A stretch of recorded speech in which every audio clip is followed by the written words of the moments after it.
Il y a des soirs de football où le tableau d'affichage finit presque par ne plus compter, des soirs où ce qui reste, ce ne sont ni les buts ni les statistiques, mais un seul son, impossible à oublier. Le jeudi soir, à Vancouver, en a fait partie. Le Canada a battu le Qatar 6 buts à 0. Une démolition quel que soit l'angle sous lequel on la regarde. Un résultat qui marque les esprits. Le genre d'écart qui devrait monopoliser les titres sportifs pendant des jours. Mais si vous étiez à l'intérieur du BC Place au moment où c'est arrivé, vous savez que la véritable histoire de cette soirée n'avait presque rien à voir avec la feuille de match. Elle tenait à un son qui a fendu le bruit de la foule comme une lame. Le craquement d'un os, audible depuis le banc, audible depuis la ligne de touche, audible même pour un sélectionneur placé à 20 yards de là. Ce moment et tout ce qui a suivi est le véritable sujet de cette histoire. Commençons par planter le décor car le contexte compte ici. Ce n'était pas n'importe quel match de phase de groupe de Coupe du Monde. Pour le Canada, cette soirée était déjà historique avant même qu'un seul but n'ait été inscrit. Le pays qui a donné le hockey sur glace au monde, celui qui a passé des décennies à voir son équipe nationale de football lutter pour exister sur la scène mondiale, accueillait pour la première fois la Coupe du Monde aux côtés des États-Unis et du Mexique. Et il le faisait avec une génération de joueurs, Jonathan David, Steven Eustáquio, Tajon Buchanan, Ismaël Koné, qui donnent réellement l'impression d'être différentes de tout ce qui l'a précédé. Cela devait être le moment du Canada, et, à bien des égards, cela l'a tout de même été. Mais cette soirée a aussi eu un coup qu'aucun score ne peut mesurer. À environ 10 minutes du début de la seconde période, alors que le Canada contrôlait déjà largement le match, Koné suivait un ballon au milieu du terrain lorsque le milieu qatari Hassim Madibo est arrivé par derrière. Le tacle était en retard. Il était dangereux. Et ses conséquences ont été immédiates et graves. Koné s'est effondré aussitôt en se tenant la jambe gauche. Des joueurs des deux équipes se sont précipités vers lui en quelques secondes, mais c'est la réaction du camp canadien qui disait tout de la gravité de la situation avant même la moindre annonce officielle. Le capitaine du Canada, Steven Eustáquio, a été l'un des premiers à rejoindre son coéquipier. Plus tard, il n'a pu dire que ceci. « J'ai vu sa jambe. J'ai compris immédiatement que quelque chose n'allait pas. » Jesse Marsh, debout sur le bord du terrain devant le banc, n'a pas eu besoin d'un ralenti ni d'un avis médical pour comprendre ce qui venait de se produire. Après le match, il a expliqué aux journalistes qu'il avait entendu les os se briser depuis l'endroit où il se trouvait. Ce genre de détails ne vous quitte pas. Madibo a reçu un carton rouge direct pour ce tacle, mais ce n'était même pas la première expulsion qatari de la soirée. Plus tôt, à la 33e minute, Homam Ahmed avait déjà été exclu, ce qui signifie que le Qatar jouait à 9 bien avant l'intervention de Madibo. 2 cartons rouges dans un même match de Coupe du Monde constituant déjà un événement en soi. 2 cartons rouges dans une rencontre qui produit en plus une blessure susceptible de menacer la trajectoire d'un joueur de 24 ans en plein développement, c'est une convergence qui transforme un résultat de phase de groupe en quelque chose de bien plus difficile à classer. Ce n'était pas seulement du football.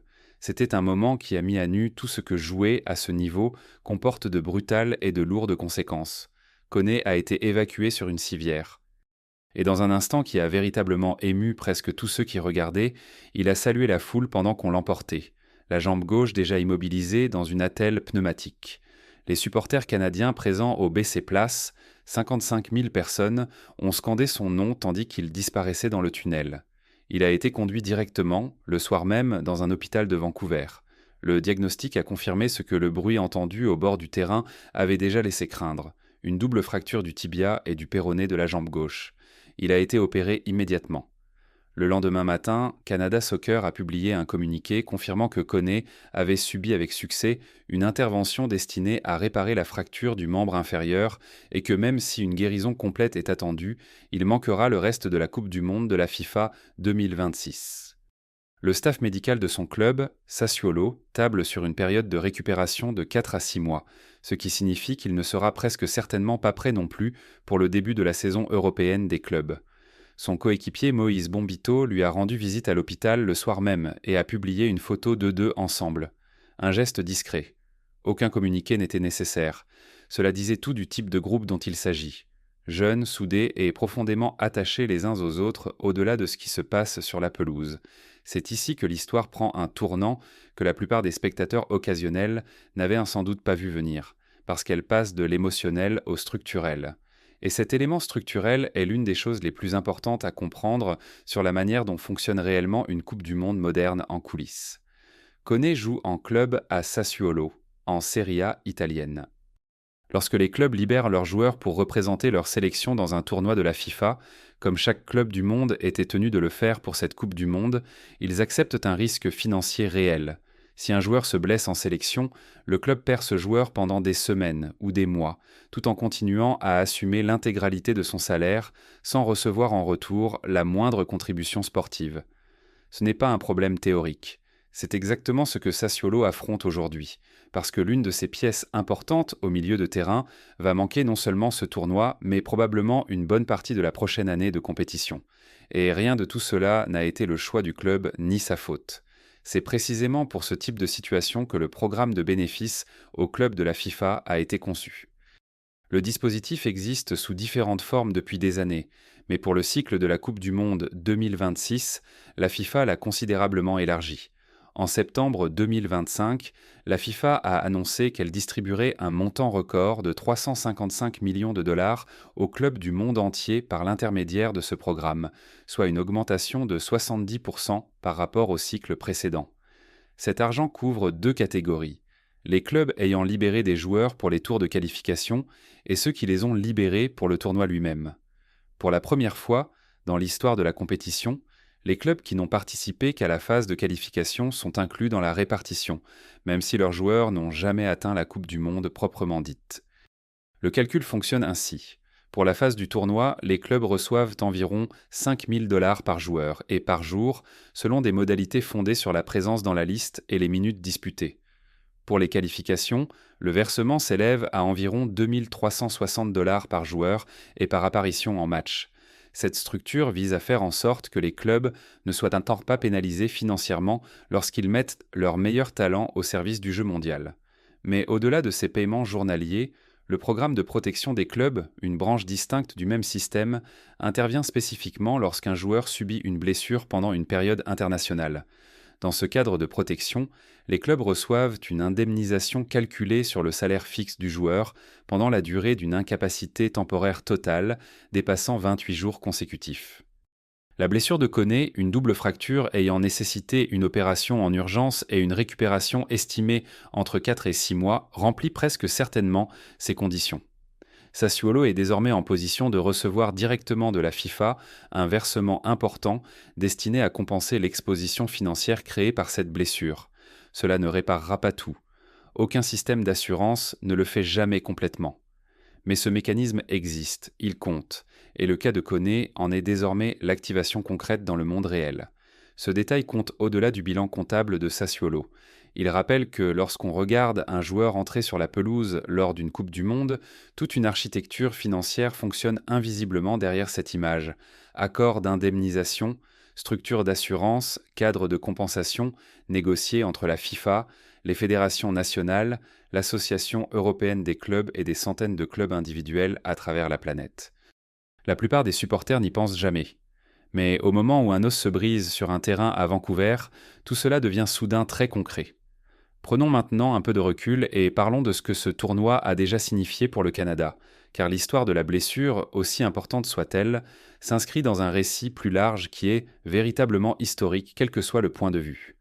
La victoire 6-0 contre le Qatar n'a pas seulement été un très bon résultat, elle a été la toute première victoire du Canada dans une Coupe du Monde de la FIFA. Ce n'est pas un détail. Avant l'arrivée de cette génération, le Canada ne s'était qualifié qu'une seule fois pour une Coupe du Monde, en 1986, lorsqu'il avait été éliminé sans inscrire le moindre but. 40 ans d'efforts. 40 ans d'occasions manquées, de déceptions et de questions sur la possibilité pour le football de s'imposer réellement dans un pays où le hockey définit l'identité sportive nationale. Puis, un jeudi soir à Vancouver, Jonathan David a inscrit un triplé, le Canada a marqué 6 buts au Qatar, et la réponse à tout cela est devenue indéniable. David, lui, a été exceptionnel. Il a marqué 3 fois, la dernière dans les 9 minutes de temps additionnel ajouté, en grande partie à cause de l'interruption provoquée par la blessure de Koné. Mais après le match, David n'avait pas envie de parler de lui ni de son triplé. Il était visiblement touché par ce qui était arrivé à son coéquipier. S'il y a une action où tu ne peux pas gagner le ballon, a-t-il dit, ça n'a tout simplement aucun intérêt. C'est une phrase discrète mais tranchante. Le genre de phrase qu'un joueur prononce lorsque le moment a dépassé l'analyse tactique pour entrer dans quelque chose de plus humain. Nathan Sejudo, le milieu de terrain entré à la place de Koné, a marqué le 4e but canadien moins de 10 minutes après son entrée sur la pelouse. Puis, il a brandi le maillot de Koné après son but. Cette image, un joueur célébrant un but en Coupe du Monde en levant le maillot d'un coéquipier blessé, a circulé presque immédiatement sur les réseaux sociaux et est devenu l'un des visuels marquants des premiers jours du tournoi. Marsh a levé 6 doigts en quittant le terrain. 6 buts, première victoire canadienne en Coupe du Monde. Il a déclaré ensuite aux journalistes « Personne n'oubliera cela, et aucun Canadien n'oubliera cette journée ». Il a également dit qu'il y aurait 40 millions de Canadiens pour prétendre avoir été dans ce stade, mais que les 55 000 qui y étaient vraiment étaient les plus chanceux. C'est le genre de phrase qu'un sélectionneur prononce quand le poids d'un moment lui tombe dessus dans toute sa force. Mais sous toute cette célébration se cache un vrai problème sportif pour le Canada dans la suite de ce tournoi. Koné comptait 41 sélections avec l'équipe nationale. Il était une force créative au cœur du milieu de terrain, le type de joueur qui rend l'équipe plus rapide et plus imprévisible au pressing. Il avait surmonté une blessure au poignet contracté à la sortie d'un match amical de préparation contre l'Irlande, livré une solide prestation lors du match nul 1-1 du Canada contre la Bosnie-Herzégovine à Toronto, et il montait réellement en puissance match après match avant la rencontre face au Qatar. Il avait fêté ses 24 ans seulement 2 jours avant ce match. Cette Coupe du Monde devait être la sienne. Sa fenêtre. Le moment où un joueur prometteur devient quelque chose de définitif. Au lieu de cela, il va regarder la suite depuis un lit d'hôpital, puis depuis une salle de rééducation. Et le Canada doit trouver comment remplacer un joueur comme lui au milieu d'un tournoi qui ne fera que se durcir à partir de maintenant. Marsh a tenu à établir une comparaison directe avec un coup dur que cette équipe connaît déjà. Il a évoqué la fracture de la jambe subie par Tajon Buchanan à l'entraînement avant un précédent tournoi, expliquant qu'il avait reconnu immédiatement la blessure et qu'il savait par expérience à quoi ressemblerait le chemin à parcourir. Cette équipe, a-t-il dit, a déjà traversé des moments de ce genre. Cela ne rend pas la scène plus facile à regarder, mais cela signifie qu'elle a déjà développé l'armature émotionnelle nécessaire pour y survivre. Tout le monde était anéanti quand c'est arrivé, a déclaré Marsh, mais nous devions trouver un moyen de rester concentrés. Nous savions qu'Ismaël voulait que nous terminions le travail. Il est allé plus loin en disant qu'il essayait depuis 2 ans de faire comprendre aux gens le caractère de ce groupe, et que les moments d'adversité sont précisément ceux où ce caractère se révèle. Une couche supplémentaire donne à cette soirée déjà lourde une dimension véritablement inhabituelle. Selon Marsh, Madibo, le joueur expulsé pour le tacle, est entré dans le vestiaire canadien après le coup de sifflet final pour présenter personnellement ses excuses à Koné. Marsh a été très clair sur ce point en conférence de presse. Il a dit « Soyons clairs, le joueur s'est excusé auprès d'Ismaël. Il est entré dans le vestiaire et il s'est excusé auprès de lui. Et Ismaël l'a dit à l'équipe. Ce n'est pas courant dans le football international. Un joueur qui vient de recevoir un carton rouge pour une faute ayant mis fin au tournoi d'un adversaire, entrant immédiatement après dans le vestiaire rival pour s'excuser face à face. Quelle que soit l'opinion que l'on se fait du geste lui-même, cette démarche dit quelque chose. Elle reconnaît la réalité humaine qui existe sous la dimension compétitive. L'atmosphère d'après-match entre les deux staffs techniques a été moins harmonieuse. Des échanges tendus entre Marsh et le sélectionneur du Qatar après le coup de sifflet final ont été rapportés, même si Marsh s'est montré volontairement mesuré lorsqu'il a été interrogé publiquement à ce sujet. « Cela ne mérite pas une seule seconde de notre temps ce soir », a-t-il dit. Et il était évident qu'il le pensait. Il avait des choses bien plus importantes en tête. La Coupe du Monde 2026 se déroule elle-même dans un environnement politique bien plus complexe que n'importe quel tournoi de mémoire récente. Les États-Unis, principal pays hôte avec 11 des 16 villes organisatrices, ont été au centre de vives controverses tout au long de la préparation de l'événement. Le président Donald Trump, qui a fait de cette Coupe du Monde un enjeu personnel et politique, a rencontré le président de la FIFA, Gianni Infantino, à la Maison-Blanche à la fin de l'année 2025 afin de formaliser le soutien du gouvernement fédéral au tournoi. Cette réunion a débouché sur une initiative de facilitation des visas destinée à fluidifier l'entrée aux États-Unis des joueurs, des officiels et des supporters. Mais Trump a aussi profité de l'occasion pour suggérer que les villes hôtes qu'il jugeait politiquement défavorables, en citant Seattle précisément, pourraient éventuellement perdre les matchs qui leur étaient attribués s'il estimait que les conditions y étaient les problématiques. Infantino ne s'est engagé à aucun déplacement, mais il a souligné que la sécurité était la priorité absolue de la FIFA, une réponse soigneusement calibrée qui n'a pleinement satisfait aucun des deux camps. Le paysage migratoire et la question des visas autour de ce tournoi ont constitué une véritable complication logistique du début à la fin. Plusieurs sélections nationales et délégations de supporters ont signalé des difficultés à obtenir des visas d'entrée ou ont fait face à une incertitude prolongée compte tenu de la ligne migratoire plus générale de l'administration en place. La participation de l'Iran a attiré une attention politique particulière en raison des tensions géopolitiques persistantes impliquant les États-Unis et Israël. La FIFA a maintenu tout au long du processus que le sport devait rester séparé de la politique, même si ce principe est bien plus facile à énoncer dans un communiqué qu'à appliquer lorsque le gouvernement du principal pays hôte introduit activement un cadrage politique dans l'organisation du tournoi. Le rôle du Mexique comme pays hôte est venu avec ses propres inquiétudes. Au début de 2026, des violences liées au cartel de la drogue, précisément après la mort de Nemesio Oseguera, chef du cartel de Jalisco Nouvelle Génération, ont provoqué d'importants troubles dans la région de Guadalajara, l'une des villes hôtes mexicaines. La FIFA et les autorités mexicaines ont affirmé qu'il n'existait aucun risque pour le déroulement du tournoi, et le gouverneur de l'État de Jalisco a publiquement rejeté toute idée selon laquelle le statut de Guadalajara comme ville hôte pourrait être reconsidéré.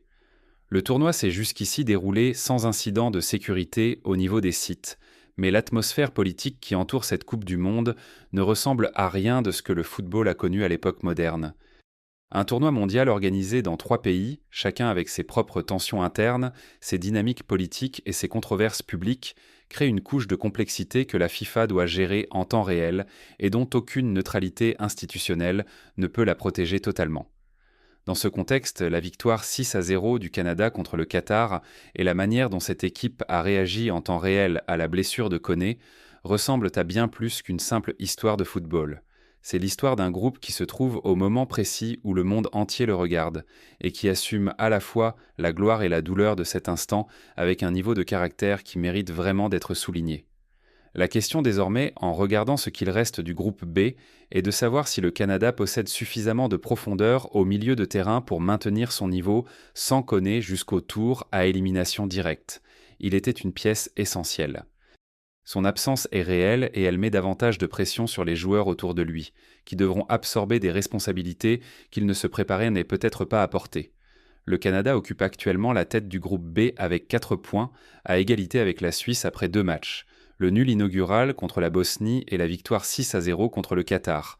La Suisse a remporté son deuxième match 4-1 contre la Bosnie, ce qui signifie que les deux équipes sont engagées dans une course directe pour la première place du groupe avant la dernière journée. L'enjeu est considérable. La manière dont le Canada répondra à la perte de Koné lors du dernier match de groupe et au-delà dira beaucoup de choses. Est-ce une équipe avec de véritables ambitions en phase à élimination directe ou une équipe qui a rencontré les limites de sa profondeur au pire moment possible ? Marsh répète que ce groupe est différent, que son caractère le distingue de tout ce qui l'a précédé dans l'histoire du football canadien. Le jeudi soir à Vancouver a fourni la preuve la plus claire jusqu'ici qu'il pourrait avoir raison, non pas parce que le Canada a gagné 6-0, mais parce que cette équipe a su gérer tout le reste de ce que la soirée lui a imposé. L'os brisé, le coéquipier évacué sur une civière, le poids d'une première victoire historique en Coupe du Monde posé juste à côté d'un moment humain véritablement dévastateur. Ils ont tout encaissé. Koné, de son côté, a publié depuis l'hôpital un message sur les réseaux sociaux pour remercier ses coéquipiers et les supporters de leur soutien, en affirmant qu'il reviendrait plus fort. À 24 ans, avec une guérison complète attendue et une longue carrière encore devant lui, tout porte à croire que c'est exactement ce qui se passera. Le son entendu à Vancouver a peut-être été le pire moment de la soirée, mais il n'a pas été le dernier mot.